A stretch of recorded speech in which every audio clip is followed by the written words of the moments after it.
आपण घेतलेलं आहे भाजलेलं वांग, शेंगदाण्याचं कूट, कोथिंबीर, कांदा, टोमॅटो, कांदा लसूण चटणी, मीठ, हळद. चला आता आपण स्टार्ट करूया. शेंगदाण्याचं कूट आपण ऑर्डर टाकलेलं आहे, तर आता आपण टाकणार आहोत थोडीशी हळद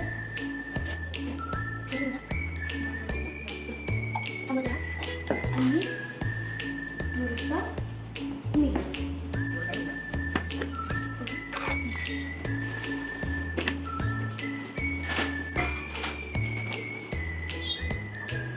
आता आपण घालतो टोमॅटो,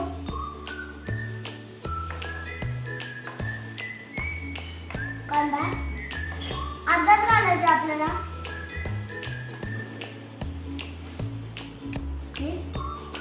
चिरलेली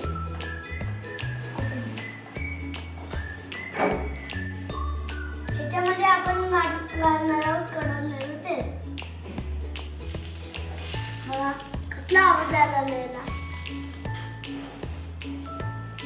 आता हे सगळं आपण सॉल्टी मिक्स करून घेऊ.